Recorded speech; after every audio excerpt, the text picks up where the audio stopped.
How's it going, guys? My name is Falling Hurts, and if you are anything like me, you've been waiting for Witchfire for a little while now. Witchfire, of course, being the game by the Astronauts, both developed and self-published, coming exclusively to the Epic Game Store on PC, and of course also on PlayStation and Xbox. And while until just a little bit ago, we didn't have a release date or early access release date at this time, we now actually do. And with that, I would like to take the time to break down everything you actually need to know about the game. So first off, as I already alluded to, the early access release for the game will be September 20th of 2023, so really not that far away. That's really awesome. Coming exclusively to the Epic Game Store on PC, but hopping directly over to the game's page itself, there's a few things that are really interesting to me. So first off, very clearly, it's dark fantasy with guns, which is very apparent throughout the trailer. Witchfire is a first-person shooter from the creative leads behind Painkiller and Bulletstorm, a roguelite for people who hate roguelites.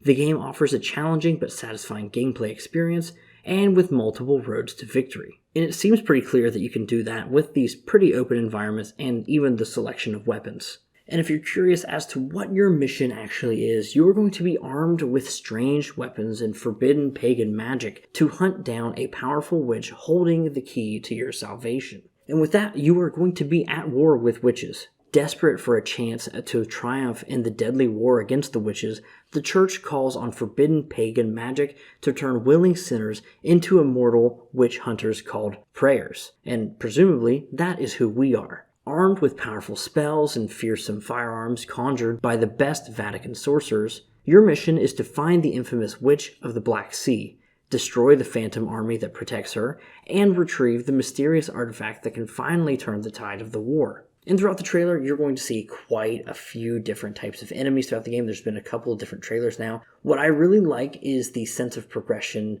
developmentally from the first trailer. It seems a little stuttery. It doesn't quite seem that good. I'm not going to be playing audio, but the audio, it doesn't quite line up as well. And I have to say, the new trailer alone showcases way more in such a short amount of time. But finally, the number one thing that the game actually wants to talk about on the page is that there are immersive graphics in a grimdark world. And that's where they mostly talk about the fact that Witchfire uses photogrammetry tech, something that they've been doing in their previous titles as well. Something that the studio, the Astronauts, did in their previous title, which was the well-acclaimed The Vanishing of Ethan Carter, which notably was not a combat game of any type. And in doing all of this, that is how they're able to achieve the, albeit very stunning, visuals, which are able to immerse you in the dark fantasy world that they have created. And while that's all the direct information that we're actually given, I wanted to kind of break down some of the different enemies and stuff throughout the course of the trailers of the game.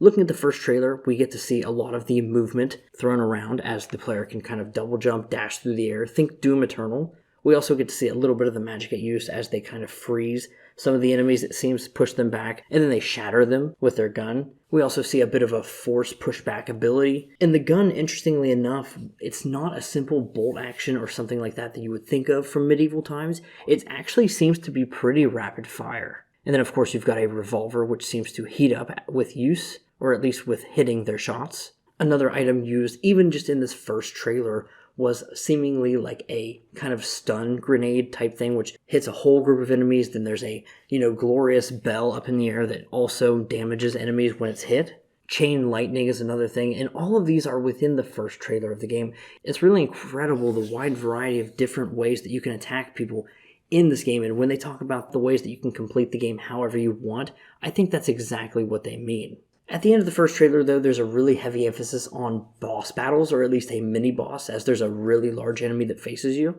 But that's where I want to transition into the very beautiful second trailer for the game. We get wide panning shots, talking more about from the creators of The Vanishing of Ethan Carter, Bulletstorm, and this one's a lot more cinematic of a trailer, and it looks really beautiful. Something that with just the raw gameplay, we haven't been able to, you could see it, but you haven't been able to truly focus on some of the up-closes. We see a larger enemy encounter with a giant skull, a lot of just jumping around, a crossbow, which was shown in the last trailer, and just a lot more particle effects and insane lighting overall. More chain lightning in use, which looks a lot better here, and then of course the actual title card for the game of Witchfire. But with all that being said, I know this is a short video. That's everything we really know and you need to know about Witchfire. consider subscribing to check out the game. We're not really sure what the price of the game is at this point, but I'm sure it probably won't be a full price $60 game at early access. Maybe think $30 to $40, but you'll have to wait to find out. If we get more information and it's substantial, consider subscribing and it's going to be here. Thanks for watching. Goodbye.